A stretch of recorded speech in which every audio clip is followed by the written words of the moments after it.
Hello दोस्तों, स्वागत है आप सभी को। दोस्तों आज के वीडियो में हम लोग पढ़ेंगे स्टेट पेपर वन।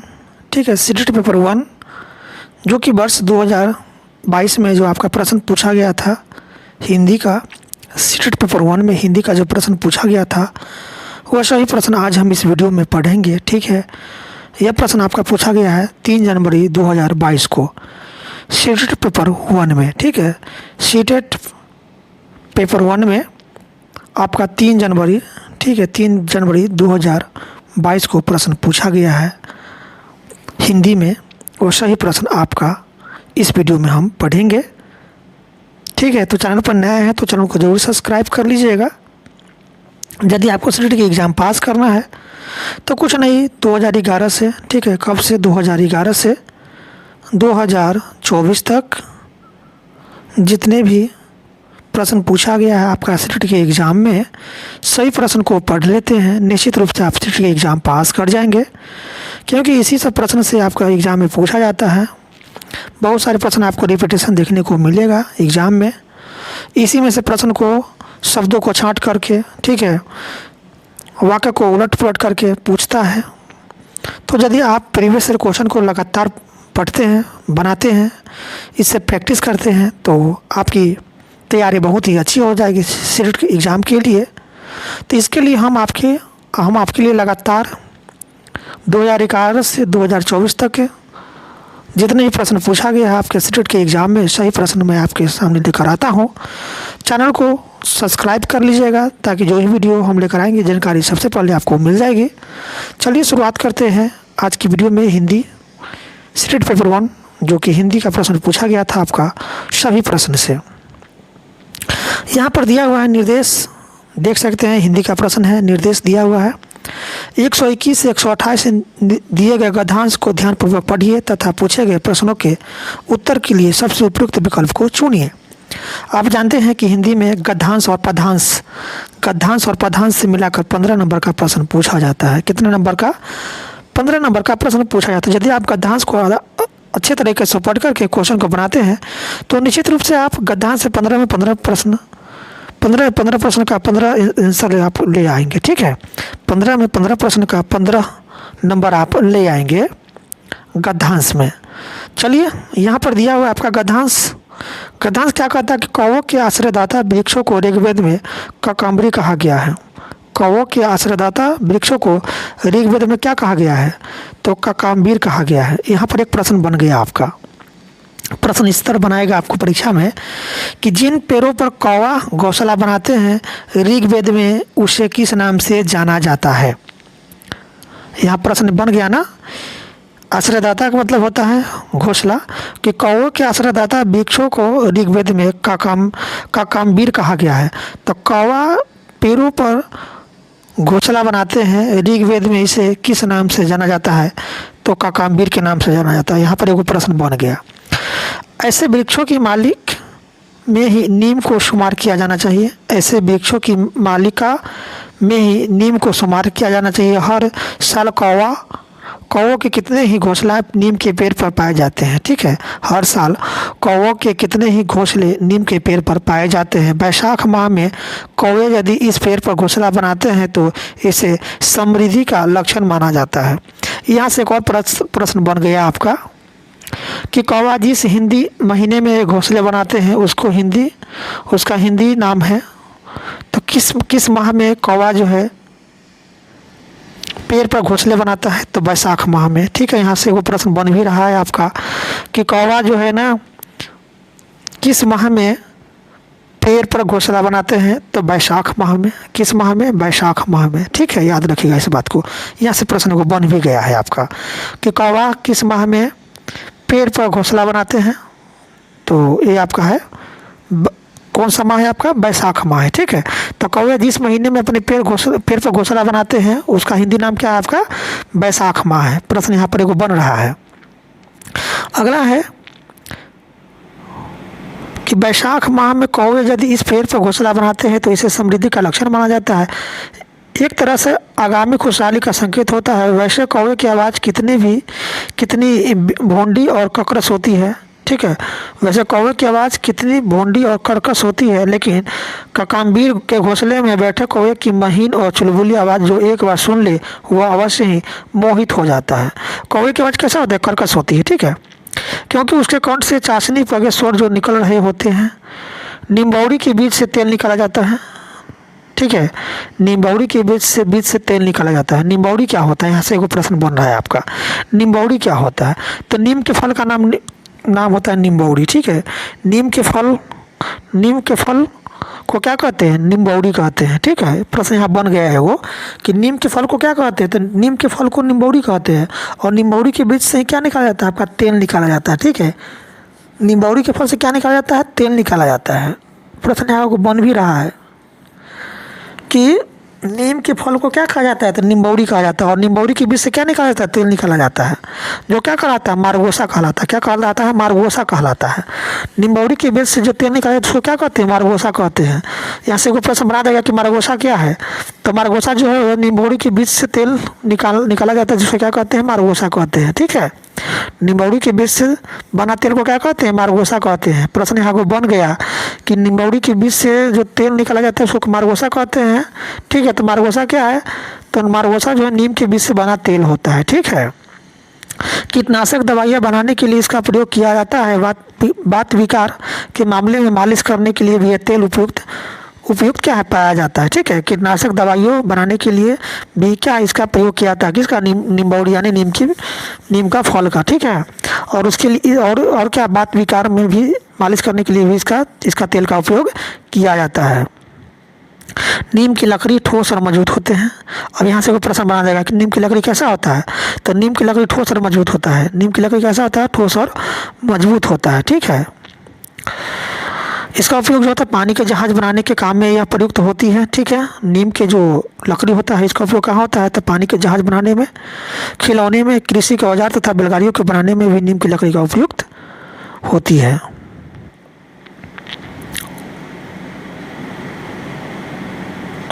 अब यहाँ पर आपसे प्रश्न पूछा जा रहा है, ये तो आपका गद्यांश दिया हुआ था और इस गद्यांश पर आधारित आपका प्रश्न पूछा जा रहा है। प्रश्न है आपके सामने, जिन पेड़ों पर, ठीक है, जिन पेड़ों पर कौवा घोंसला बनाते हैं ऋग्वेद में उन्हें किस नाम से संबोधित किया गया है? अभी आपको जस्ट बताए हैं कि जिन पेड़ों पर कौवा घोंसला बनाते हैं ऋग्वेद में उन्हें ककाम्बीर के नाम से जाना जाता है। किस नाम से जाना जाता है? ककाम्बीर के नाम से जाना जाता है। ऑप्शन 2 राइट आंसर हो जाएगा, ककाम्बीर। अगला प्रश्न है आपके सामने। प्रश्न कि कौवे जिस महीने में अपने घोंसले बनाते हैं उसका हिंदी नाम है। तो कौवे जो है ना बैसाख महीने में अपना घोंसला बनाते हैं, ठीक है। तो ऑप्शन 2 राइट आंसर होगा, बैसाख। कौवे जिस महीने में अपने घोंसला बनाते हैं उसका हिंदी नाम क्या है? बैसाख। ऑप्शन 2 राइट आंसर हो जाएगा, बैसाख। अगला प्रश्न है आपके सामने दिया हुआ, नीम के फल का नाम है। तो अभी जस्ट बताएं कि नीम के फल का नाम नीम क्या है? आपका निम्बौड़ी है। ऑप्शन 1 राइट आंसर हो जाएगा, निम्बौड़ी। चलते हैं अगले प्रश्न की तरफ। अगला प्रश्न है आपके सामने दिया हुआ है कि पानी के जहाज बनाने में नीम की लकड़ी का प्रयोग होता है क्योंकि यह क्या होता है? ठोस और मजबूत होती है। यह क्या होता है? ठोस और मजबूत होती है। ऑप्शन 3 राइट आंसर हो जाएगा, ठोस और मजबूत। चलते हैं अगले प्रश्न की तरफ। अगला प्रश्न आपके सामने दिया हुआ है, मारगोसा है। तो मारगोसा क्या है? ये आपका नीम के बीज से बना तेल होता है, ठीक है। मारगोसा क्या है? आपका नीम के बीज से बना तेल होता है। ऑप्शन 1 राइट आंसर हो जाएगा, नीम के बीज से बना तेल। चलते हैं अगले प्रश्न की तरफ। अगला प्रश्न है आपके सामने दिया हुआ प्रश्न कहता है कि आश्रयदाता का विग्रह कीजिए, ठीक है। आश्रयदाता का विग्रह कीजिए। तो आश्रयदाता का विग्रह कीजिए तो आश्रय प्लस दाता होगी। ऑप्शन 3 राइट आंसर हो जाएगा, आश्रय प्लस दाता। चलते हैं अगले प्रश्न की तरफ। अगला प्रश्न है आपके सामने कि कर्कश का विलोम शब्द है। तो कर्कश का विलोम शब्द आपका होगा मधुर। ऑप्शन 2 राइट आंसर होगा, मधुर। चलते हैं अगले प्रश्न की तरफ। प्रश्न कहता है आपके सामने दिया हुआ है कि इसे समृद्धि का लक्षण माना जाता है, रेखांकित शब्द है। तो समृद्धि या रेखांकित शब्द क्या होगा बताइए? आपका राइट आंसर तो भाववाचक संज्ञा होगी, रेखांकित शब्द। ऑप्शन 1 राइट आंसर होगा, भाववाचक संज्ञा। यहाँ दिया हुआ है आपका फिर अगला निर्देश 129 से 135 दिए गए गद्यांश को ध्यानपूर्वक पढ़िए तथा पूछे गए प्रश्नों के उत्तर के लिए सबसे उपयुक्त विकल्प का चयन कीजिए। गद्यांश दिया हुआ है, फिर गद्यांश यहाँ पर दिया हुआ है, इस गद्यांश पर आधारित आपको प्रश्न देखने को मिलेगा। हिंदी में मुहावरों की अधिकता का श्रेय मैं इस भाषा को बोलने वाले समुदाय को देता हूँ, उनकी पारिवारिकता को मानता हूँ। हिंदी में देह के अंग भी किसी न किसी प्रवृत्ति की ओर इंगित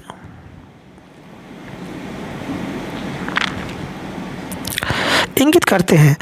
मसलन टांग अड़ाना, बोलचाल में काम आने वाला यह मुहावरा व्यक्ति की नकारात्मकता को उजागर करता है। हाथ के लिए अनेक शब्द प्रयोग एवं मुहावरे हैं। हाथ थामना, हाथ लगाना, हाथ बढ़ाना, हाथ बटाना हमेशा सकारात्मक अर्थ में काम आते हैं। इसलिए जिन्हें हस्तक्षेप का अर्थ खोजते समय उर्दू के दखलंदाजी का सहारा लेना पड़े, वे ही कह सकते हैं कि हस्तक्षेप नकारात्मक प्रक्रिया है।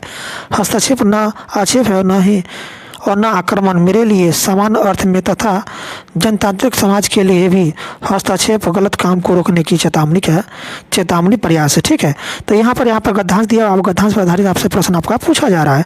प्रश्न कि हिंदी मुहावरों में किससे जुड़े शब्दों की भरमार होने की बात कही गई है, बताइए इसका राइट आंसर क्या होगा। तो हिंदी मुहावरे में जो है ना, देह से जुड़ी बातें होने की देह से जुड़ी शब्दों की भरमार होने की बात कही गई। ऑप्शन 2 राइट आंसर हो जाएगा देह। चलते हैं अगले प्रश्न की तरफ। अगला प्रश्न है आपके सामने कि सकारात्मक अर्थ में प्रयोग होने वाला मुहावरा नहीं है, तो ये आपका होगा टांग अड़ाना। ठीक है, टांग अड़ाना क्या है आपका सकारात्मक अर्थ में होने वाला मुहावरा नहीं है। ऑप्शन 1 राइट आंसर हो जाएगा टांग अड़ाना। अगला प्रश्न है कि नकारात्मक अर्थ में प्रयोग होने वाला शब्द है, तो नकारात्मक अर्थ में प्रयोग होने वाला शब्द आपका है क्या होगा बताइए। तो ये आपका होगा हस्तक्षेप होगा। हस्तक्षेप क्या होगा, नकारात्मक अर्थ में प्रयोग होने वाला शब्द है। ऑप्शन 4 राइट आंसर हो जाएगा हस्तक्षेप। चलते हैं अगले प्रश्न की तरफ। अगला प्रश्न दिया हुआ आपके सामने है कि हस्तक्षेप का जनतांत्रिक समाज में अभिप्राय है अनुचित कार्य को रोकना। ऑप्शन 2 राइट आंसर होगा रोकना। चलते हैं अगले प्रश्न की तरफ। प्रश्न है आपके सामने है कि देह के अंग से जुड़ा मुहावरा नहीं है, तो देह के अंग से जुड़ा मुहावरा नहीं है, ये आपका कौन सा है, तो लाल पीला होना। ठीक है, ऑप्शन 4 राइट आंसर होगा लाल पीला होना। ये देह के अंग से जुड़ा मुहावरा नहीं है, ये आँख से जुड़ा हुआ अंग का मुहावरा है। तो ऑप्शन 4 राइट आंसर होगा लाल पीला होना। चलते हैं अगले प्रश्न की तरफ। अगला प्रश्न है आपके सामने दिया हुआ है समाज में एक प्रत्यय लगाने पर बनने वाला शब्द है, तो समाज में एक प्रत्यय लगाने पर कौन सा शब्द बनेगा बताइए। तो समाज में एक प्रत्यय लगाइए तो सामाजिक बनेगा। ऑप्शन 2 राइट आंसर होगा सामाजिक। चलते हैं अगले प्रश्न की तरफ। अगला प्रश्न है आपके सामने दिया हुआ कि हाथ बढ़ाना मुहावरे से अभिप्राय है, तो हाथ बढ़ाना मुहावरे का अर्थ क्या होगा। तो हाथ बढ़ाना मुहावरे का अर्थ होगा आपका मदद करना। ऑप्शन 1 राइट आंसर होगा मदद करना। चलते हैं अगले प्रश्न की तरफ। प्रश्न है आपके सामने कि शिक्षार्थी केंद्रित कक्षा कौन सी है, तो शिक्षार्थी केंद्रित कक्षा कौन सा होगा बताइए, जिस कक्षा में अध्यापक निर्णय लेते हैं और आत्मनिर्भर होते हैं। नहीं, ये तो नहीं होगा शिक्षार्थी केंद्रित शिक्षा। जिसमें अधिगम का समग्र उत्तरदायित्व अध्यापकों पर होता है, ये भी नहीं। अगला है जिसमें विद्यार्थियों की बहुत कम संख्या पर ध्यान दिया जाता है और अधिकांश विद्यार्थियों की अनदेखी की जाती है, ये भी आपका शिक्षा केंद्रित क्या है कक्षा नहीं होगी। 4th है जिसमें शिक्षार्थियों के पूर्व ज्ञान और अनुभवों को शामिल किया जाता है। हाँ, ये सही कथन है आपका। ये आपका शिक्षा का जो है ना, ये आपका शिक्षा कैसा है, आपका शिक्षा शिक्षार्थी केंद्रित शिक्षा है। ठीक है, शिक्षार्थी केंद्रित कक्षा यही आपका सही इसका राइट आंसर होगा। शिक्षार्थी केंद्रित कक्षा कैसे होनी चाहिए, तो शिक्षार्थी केंद्रित कक्षा जो है ना, यह जिसमें शिक्षार्थियों के पूर्व ज्ञान और अनुभवों को शामिल किया जाता हो, ऐसे कक्षा क्या होता है, शिक्षार्थी केंद्रित कक्षा होती है। ऑप्शन 4 राइट आंसर हो जाएगा। चलते हैं अगले प्रश्न की तरफ। अगला प्रश्न है आपके सामने दिया हुआ प्रश्न कहता है, प्रश्न आपके सामने है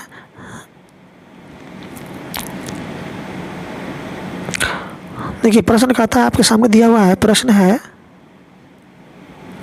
भाषा शिक्षा में समावेशन से क्या आश्चर्य है। ठीक है, भाषा शिक्षा में समावेशन से क्या आश्चर्य है आपसे पूछा जा रहा है। तो भाषा शिक्षा में समावेशन का आश्चर्य होता है, इसमें विद्यालय शिक्षा के सभी घटक शामिल है। ठीक है, इसमें क्या होता है, विद्यालय शिक्षा के सभी घटक शामिल होता है, जैसे कि बुनियादी संरचना, आर्थिक संसाधन, विद्यालय समुदाय का सृजन। ठीक है, ये आपका क्या होगा, भाषा शिक्षा में समावेशन का सही आश्रय होता है। ठीक है, और तो आपका ऑप्शन 2 राइट आंसर हो जाएगा। इसमें विद्यालय शिक्षा के सभी घटक शामिल होते हैं, जैसे कि बुनियादी संरचना, आर्थिक संसाधन, विद्यालय समुदाय का सृजन। ऑप्शन 2 राइट आंसर हो जाएगा। चलते हैं अगले प्रश्न की तरफ। अगला प्रश्न है आपके सामने दिया हुआ प्रश्न कहता है कि भाषा अध्यापक शिक्षा में विमर्श चिंतन मनन से क्या तात्पर्य है। तो भाषा अध्यापक शिक्षा में विमर्श चिंतन और मनन से आपका क्या तात्पर्य होगा? तो मूल्यांकन और समस्या समाधान के वे पहलू जो नवीन अंतर्दृष्टि तथा समझ प्रदान करते हैं। ऑप्शन 2 राइट आंसर हो जाएगा।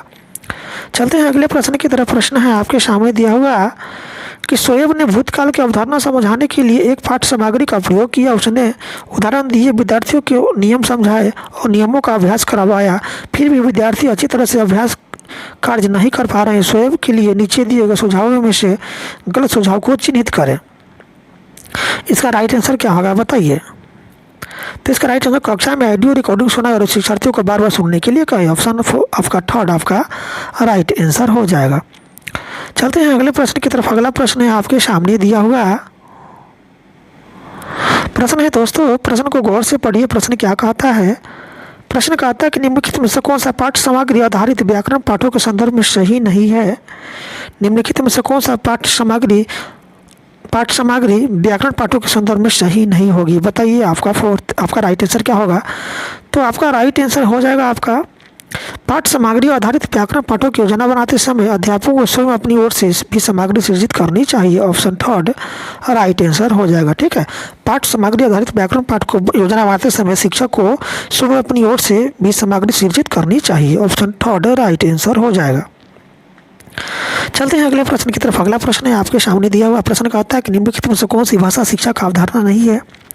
तो भाषा शिक्षा का अवधारणा आपका मस्तिष्क क्षति एवं नियंत्रण, ये आपका क्या है? भाषा शिक्षा का अवधारणा नहीं होती है। ऑप्शन 3 राइट आंसर हो जाएगा, मस्तिष्क क्षति एवं नियंत्रण। चलते हैं अगले प्रश्न की तरफ। अगला प्रश्न है आपके सामने दिया हुआ प्रश्न कहता है, प्रश्न की राष्ट्रीय शिक्षा नीति 2020 कहती है डैश। तो देखिए राष्ट्रीय शिक्षा नीति 2020 कहती है क्या कहती है? राष्ट्रीय शिक्षा नीति 2020 क्या कहती है? तो राष्ट्रीय शिक्षा नीति 2020 कहती है कि बच्चों को अपनी रुचि के अनुसार अनेक भाषा सीखनी चाहिए। ठीक है, ये क्या कहती है? आपका राष्ट्रीय शिक्षा नीति 2020 कहती है कि बच्चों को अपनी रुचि के अनुसार अनेक भाषा सीखनी चाहिए। ऑप्शन 4 राइट आंसर हो जाएगा। चलते हैं अगले प्रश्न की तरफ। प्रश्न आपके सामने कि अंततः इसके साथ इसके अलावा यह किसका उदाहरण है? तो अंततः इसके साथ इसके अलावा यह उदाहरण है आपका संबंधता का। ऑप्शन 2 राइट आंसर हो जाएगा, संबंधता। चलते हैं अगले प्रश्न की तरफ। अगला प्रश्न है आपके सामने दिया हुआ प्रश्न कहता है कि क्या हम जानते हैं कि वास्तव में क्रिया कहाँ हो रही है? प्रश्न किसके लिए है? तो यह प्रश्न जो है आपका तथ्यात्मक पठन के लिए होता है। ठीक है, क्या हम जानते हैं कि वास्तव में क्रिया कहाँ हो रही है? यह प्रश्न किसके लिए है? तो यह प्रश्न जो है यह किस लिए है? तो यह प्रश्न जो है आपका तथ्यात्मक पठन के लिए। ऑप्शन 1 राइट आंसर हो जाएगा, तथ्यात्मक पठन। चलते हैं अगले प्रश्न की तरफ। अगला प्रश्न है आपके सामने दिया हुआ प्रश्न कहता है कि निम्नलिखित में से कौन सा अधिगम के लिए आकलन का उदाहरण है? तो पोर्टफोलियो जो होता है यह अधिगम आकलन के लिए उदाहरण होता है। ऑप्शन 3 राइट आंसर हो जाएगा, पोर्टफोलियो। चलते हैं अगले प्रश्न की तरफ। अगला प्रश्न है आपके सामने दिया हुआ प्रश्न कहता है, प्रश्न है आपके सामने कि मिश्रित अधिगम कौन सा है? तो मिश्रित अधिगम जो होता है यह आपका होता है पारंपरिक अधिगम और वेब आधारित ऑनलाइन उपागम का मिश्रण। ऑप्शन 4 राइट आंसर होगा, पारंपरिक अधिगम और वेब आधारित ऑनलाइन उपागम का मिश्रण। चलते हैं अगले प्रश्न की तरफ। अगला प्रश्न है आपके सामने दिया हुआ प्रश्न कहता है दोस्तों, प्रश्न है कि भाषा जागरूकता के बारे में क्या सही है? तो भाषा जागरूकता के बारे में सही, इसे संज्ञानात्मक रूप से लाभ है। ऑप्शन 1 राइट आंसर होगा, इससे संज्ञानात्मक रूप से लाभ है। अगले प्रश्न की तरफ चलते हैं। अगला प्रश्न है आपके सामने प्रश्न है, निवेश परिकल्पना अनुशंसा करती है कि भाषिक निवेश भाषिक दक्षता के वर्तमान स्तर से डैश अधिगम प्रतिफलों को सही तरह के लिए आदर्श है। और यहाँ पर कौन सा ऑप्शन होगा? ऑप्शन बताइए, इसका राइट आंसर क्या होगा? तो इसका राइट आंसर होगा ऑप्शन 2 एक चरण आगे। ऑप्शन 2 राइट आंसर हो जाएगा। चलते हैं अगले प्रश्न की तरफ। अगला प्रश्न है आपके सामने दिया हुआ प्रश्न है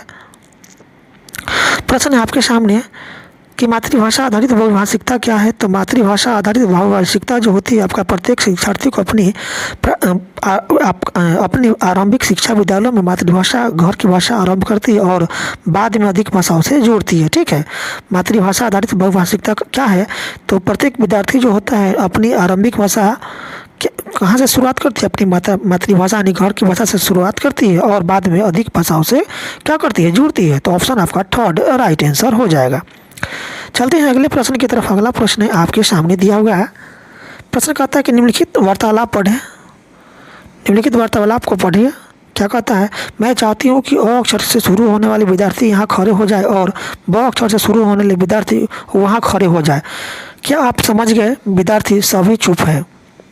एक विद्यार्थी जी हाँ बहुत ही धीमे से, एक विद्यार्थी कहता है जी हाँ बहुत ही धीमे से कहता है जी हाँ। विद्यार्थी उत्तर नहीं देना चाहते हैं। निम्नलिखित में से कौन सा उदाहरण सही नहीं है? तो ये आपको विद्यार्थी बात नहीं करना चाहते हैं, ठीक है, विद्यार्थी क्या है, बात करना नहीं चाहते। ऑप्शन थर्ड राइट आंसर हो जाएगा। तो दोस्तों इस तरह से आपका 3 जनवरी 2022 को आपका जो हिंदी से प्रश्न पूछा गया था, कहाँ से, हिंदी से जो प्रश्न पूछा गया था आपका सीटेट पेपर 1 में सभी हिंदी का प्रश्न समाप्त हुआ। दोस्तों वीडियो अच्छी लगी तो वीडियो को अधिक से अधिक अपने दोस्तों में शेयर कर दीजिएगा और